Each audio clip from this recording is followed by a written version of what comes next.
World War II was fought in the Pacific and Europe on two fronts simultaneously, and what we're seeing today may be an emerging Third World War on three fronts: Europe, the Middle East, and the Pacific.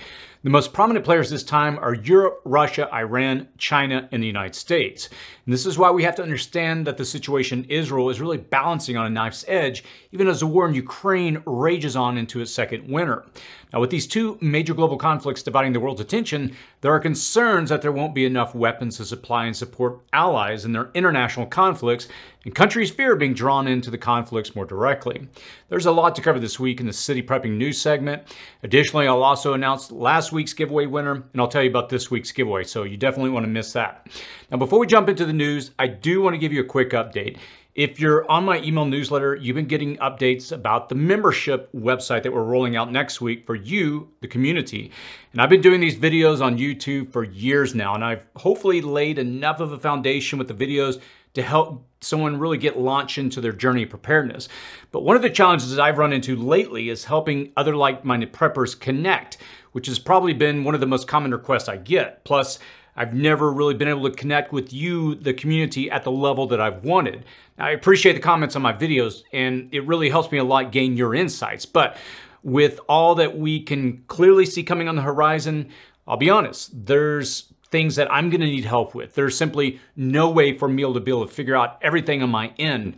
And while I'm fortunate to build a solid team here at City Prepping, we're all gonna need each other's help in order to get to where we all need to go as preppers.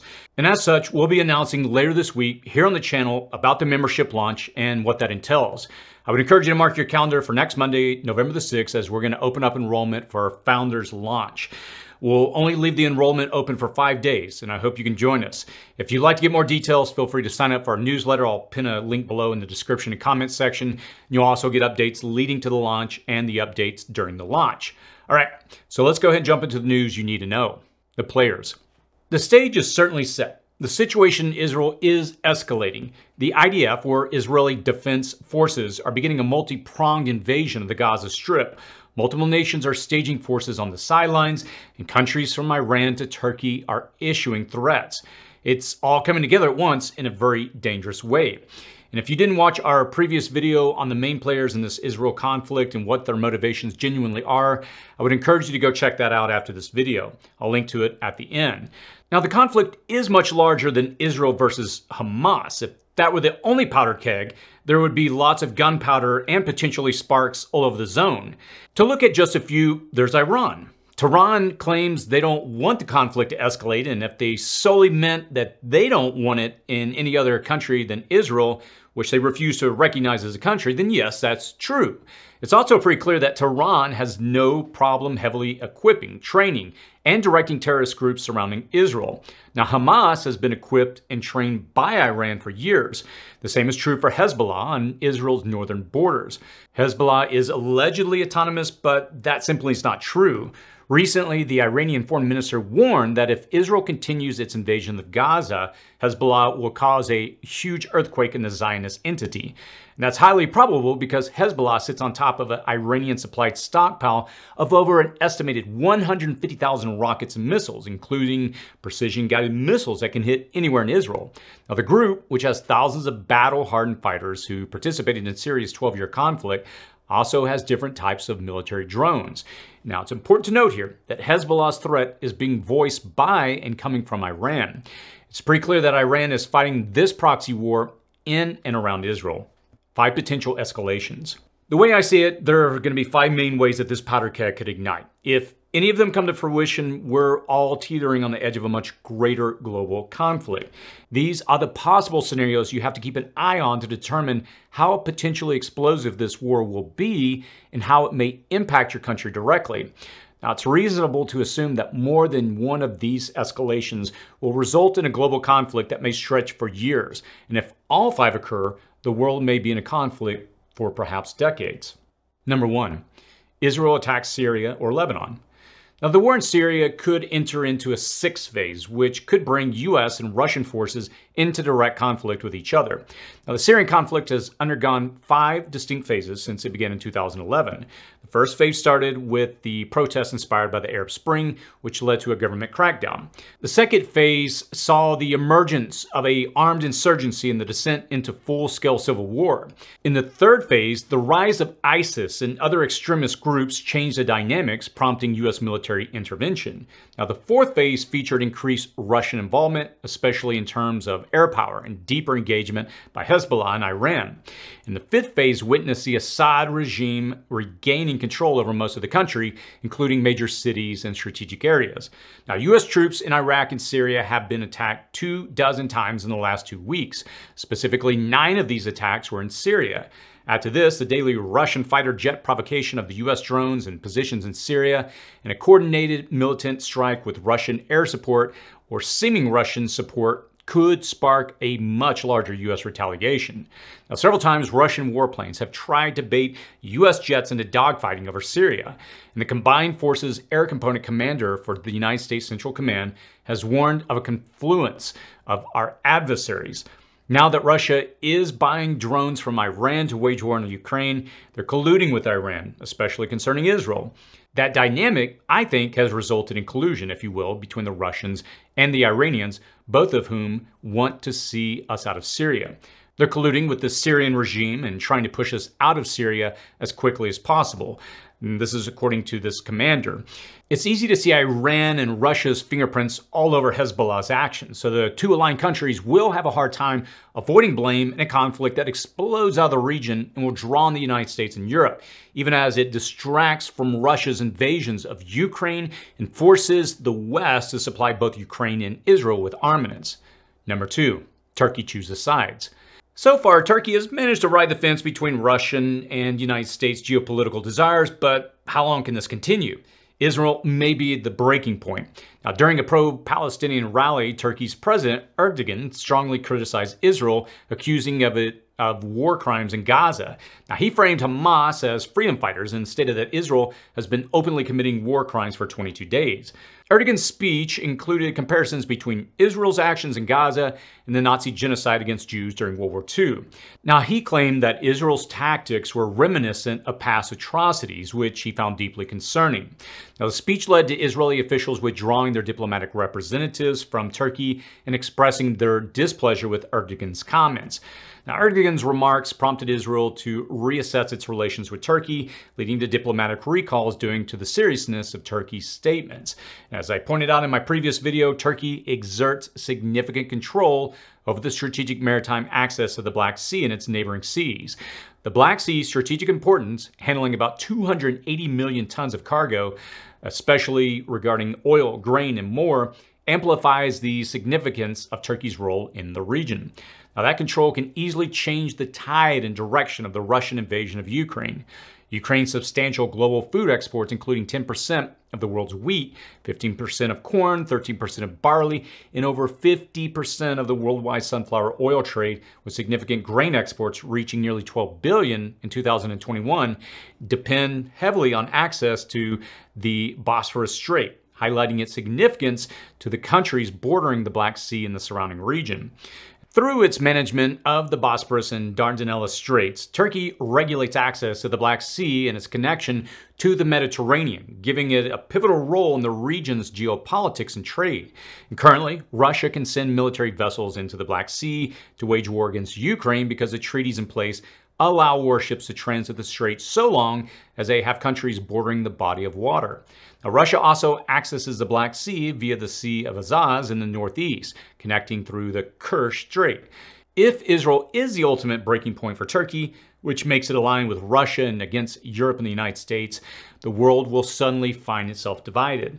Ukraine will be cut off from supplying the rest of the world via the Black Sea. And as a result, the world will see a double-digit drop in percentage of global grain supply. That's going to mean famine in many developing countries, which can trigger a much larger humanitarian crisis. I would encourage you to keep an eye on Turkey's level of involvement in the Israel conflict. If it is confined to harsh words, we're likely going to continue with Turkey balancing competing worldviews between Russia and the West. But if it continues to escalate beyond just merely sharp rhetoric, a more significant flare-up and a severe threat to the global food supply is to be expected. Number 3, Israel allies engage or are engaged.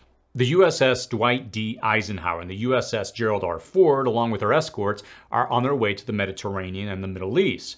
Now, additionally, several assets from the U.S. Fifth Fleet, including a guided missile destroyer and the 26th Marine Expeditionary Unit, have been deployed to the Strait of Hormuz off the coast of Iran.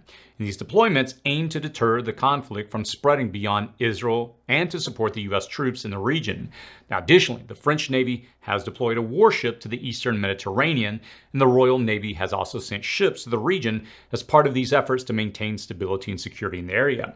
Now, China deployed 6 warships to the Middle East amid escalating tensions. The warships also included a guided missile destroyer. As reported by the Chinese state media, these warships left for an undisclosed destination in the Middle East. Now, in the past 2 years, Iran has attacked, seized, or attempted to seize nearly 20 internationally flagged merchant vessels in and around the Strait of Hormuz, the narrow connector between the Persian Gulf and the Gulf of Oman, which connects to the Arabian Sea and the Indian Ocean. It's a vital transit point for much of the world's oil exports from the region, and if Iran escalates its attacks on vessels in this region in proximity to the United States and Chinese vessels, a greater conflict could immediately occur. Any direct engagement of these large nations from the coast of Israel to Syria to the Persian Gulf can spark a larger conflict, and it does even need to be verifiable. And as we've seen in the past, the implied attack in the fog of war can be enough to motivate a country's population and launch a world war. Number 4, Iran is attacked. Now, on the other side is a possibility that Iran could be attacked. Even as Iran keeps the conflict at arm's length, it's obvious that they are the main instigators and supporters of the terrorist groups fighting Israel. And the Iranian foreign minister stated that Iran does not want war to spread out following the October 7 attack by Palestinian militants of Hamas on Israel that killed at least 1,400 people, mostly civilians. Now, since then, Israel has bombarded the Gaza Strip with airstrikes and begun ground operations from 2 different directions, intending to destroy the Iranian-backed Islamist group Hamas. Now, Israel also hopes to find 200 people abducted to Gaza from Israel in that October 7th Hamas attack. And if Iran gives the go-ahead to Hezbollah and directs them to engage heavily with Israel, it is likely that Israel will further attack Hezbollah strongholds, facilities, and equipment in Lebanon and Syria. Already, Israel has bombarded runways in Syria and launched attacks at Hezbollah in Lebanon. Now, Israeli fighter jets have struck rocket launchers in Syria and Hezbollah targets in Lebanon in response to earlier rocket launches into Israeli territory.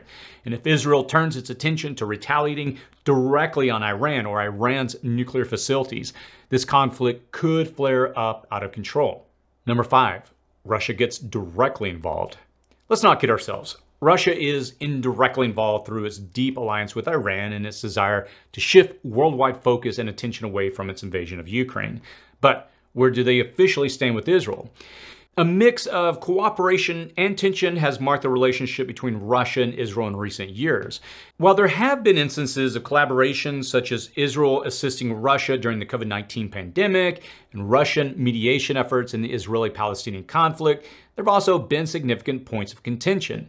Tensions escalating following Russia's invasion of Ukraine in 2022, with Israel condemning the invasion and facing diplomatic challenges in its relationship with Russia. Israel initially refrained from supporting Western sanctions against Russia, leading to criticism from the United States. And the relationship faced further strains over Israel's stance on Russia's actions, such as the closure of the Jewish Agency for Israel in Russia. While there have been attempts to mend relations, such as Israeli Foreign Ministry delegations' visit to Moscow, the relationship remains complex, with a mix of cooperation and areas of disagreement. Now, Putin supports a two-nation approach and has condemned what is perceived as Israel's overstepping in Gaza. And most recently, hundreds of pro-Palestinian Russians stormed the main airport in Russia's Dagestan region and forced Israeli citizens to have to reboard a plane that had just landed. Now, notably, Russian is the 3rd most spoken language in Israel, but will Russian and Israeli tensions continue to rise as Moscow continues to build a relationship with Tehran? Giveaway. For this week's giveaway, we're going to give away a Katadyn water filter. In a future video, I'll use a tool to draw the winner from the comments on this video randomly. I won't reach out to you unless your name appears on the screen next week. Now, the subscriber, Pamela's Escapades, is the winner of the last video's ReadyWise emergency food supply giveaway. Congrats, I'll reach out to you shortly to get that sent to you. Number 5, third front in the South China Sea. China has a long history of keeping to itself and being isolated from the rest of the world, but that has changed over the last several decades. Now it's clear that they're benefiting from trade agreements with Russia that allow Russia to circumvent sanctions. And it's come to light that China has supported Russia's war efforts in Ukraine. Chinese companies, including one connected to the government in Beijing, they've sent Russian entities 1,000 assault rifles and other equipment that could be used for military purposes, including drone parts and body armor. Now, China is sending its Navy directly into the conflict in the Middle East. Now, they can continue to claim to be neutral, arbiters, and peace seekers, but they're clearly choosing a side in this conflict. It's also significant to note that the anti-Western BRICS alliance is composed of Russia, China, and Iran, which will be joining in January. And amidst this massive buildup and covert cooperation between anti-Western aligned nations, I wouldn't be surprised if we see a sudden flare-up of tensions in the disputed territories of the South China Sea, greater than anything we've seen in the past.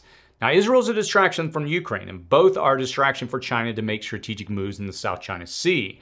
And that may not involve Taiwan, but it could involve Vietnam, the Philippines, Malaysia, and Brunei. Allied countries to these would swiftly be drawn into the conflict. So when I say we're on the razor's edge of a world war, I may not be too far ahead of it all. In fact, I could be behind in my assessment. A world war is a global conflict involving major world powers and alliances characterized by mass mobilization, long duration, complex alliances, and a profound global impact. It spans multiple continents and often leads to significant changes in international relations and territorial boundaries. Now, by that definition, we're already there. So that's what you should be preparing for now.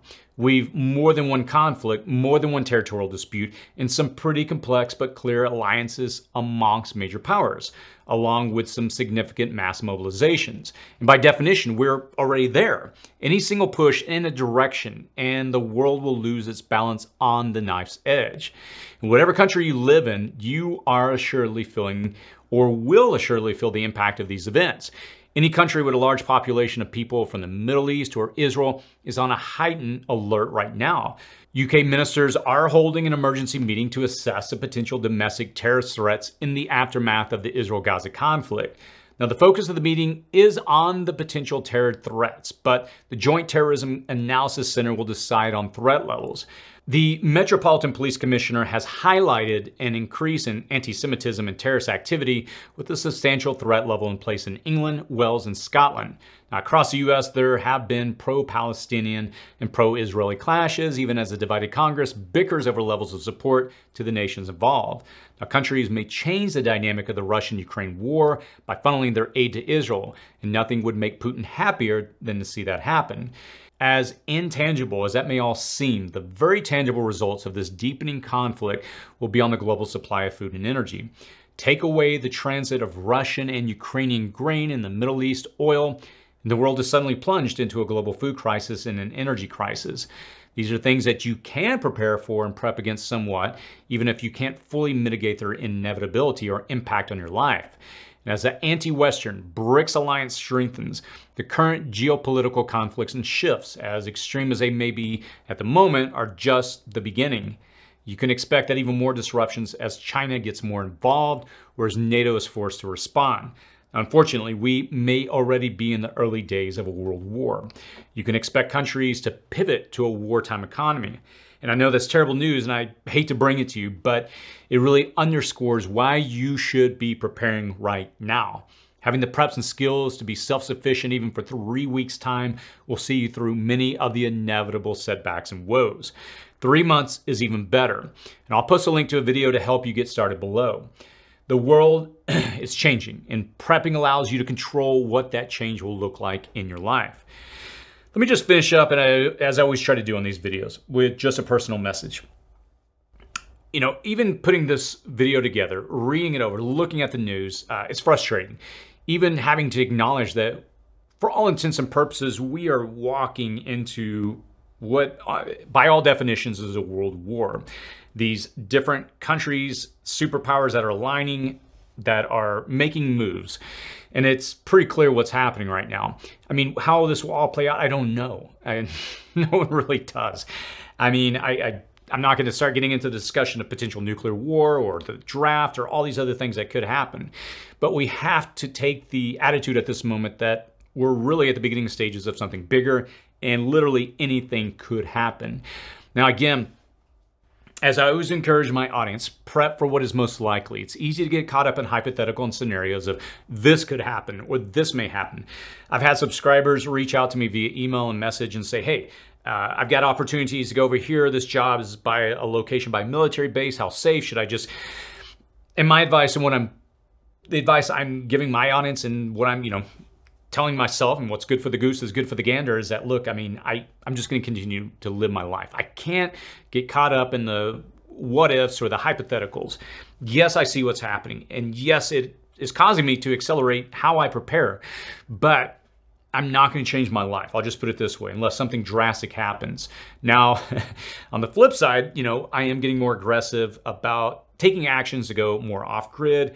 And I've talked about this for years on the channel about buying land. Where I live in Southern California, it is ridiculous. Everything has just gone through the roof, even for just raw land. And so I'm trying to wait it out, buying my time, getting prepared, learning new skills, doing a lot to get ready for when that moment comes. But all that to say, and let me just put a bow on this, is that it's going to be so critical over these next several months for you to take this serious, accelerate your timeline if possible. And this is why I'm launching this membership area next week. It's for this very reason that I realize that there is a lot I've got to pick up and learn. There's new things I've got to develop with gardening and these other projects that I'm going to be rolling out on the channel, but I can't do it on my own. And that's why I need a community. That's why I need to learn from you, because I've had people reach out already that they have certain skill sets that I just do not have, and it would take me years to get up to speed. But if we can combine this information, I think there's value in that to help us all move forward. So let me wrap it up by saying, look, I see it like you do. It is frustrating to see how these events are playing out, and it feels like the world is out of my control, and it is. But that's why I prepare, because that's all I have, and that's all I can do is I can prepare. And my encouragement to you is the same. You got this. We're going to get through it. It could get ugly. Hopefully may not. Hopefully will not. But I'm preparing as if this timeline is only moving faster. If you have any feedback or thoughts, feel free to post that below. And as always, stay safe out there.